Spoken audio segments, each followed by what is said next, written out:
Hello everyone, good morning সবাইকে। তো আগের দিনের ভ্লগে আমি তোমাদের দেখিয়েছিলাম যে সঞ্জীবনী গাছটাকে আমি জলের মধ্যে ডুবিয়ে রেখেছি। তো চলো আজকে দেখা যাক গাছটা আদৌ হয়েছে কিনা। এই দেখো গাছটা কিন্তু সত্যি সত্যি হয়েছে, এটা এখন জীবন্ত হয়ে গেছে।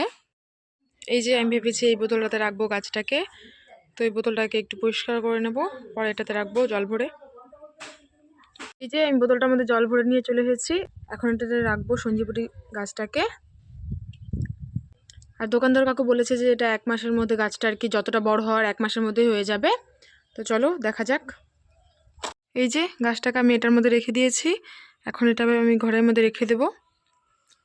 আর এটা শুধু মাসে মাসে জল চেঞ্জ করলেই হবে, আর কিচ্ছু করতে হবে না।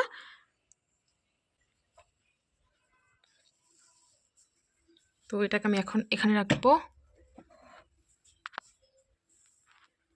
আর এখন যাচ্ছি পাশের একটা বাড়িতে, জলপাই আছে, আমার জলপাই খেতে ইচ্ছে করছে, তো জলপাই পাততে যাচ্ছি। আর এই যে ভাই যাচ্ছে। তো এই যে দেখো আমরা কতগুলো জলপাই পেরে নিয়ে এসেছি। তো এই যে আমি জলপাইগুলোকে কাটতে বসে গেছি।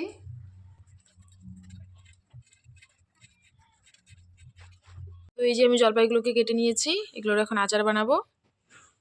এই যে আমার আচারটা কিন্তু প্রায় হয়ে এসেছে। তো আমি আচারটাকে নামিয়ে নিয়েছি আর একটা কাচের কৌটার মধ্যে আচারটাকে ভরে রাখছি।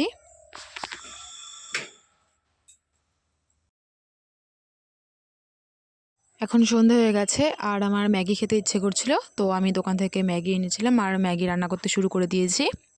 তো এই যে আমার ম্যাগি রেডি। আর আজকের ব্লগটা এখানে শেষ করছি। বাই, গুড নাইট সবাইকে।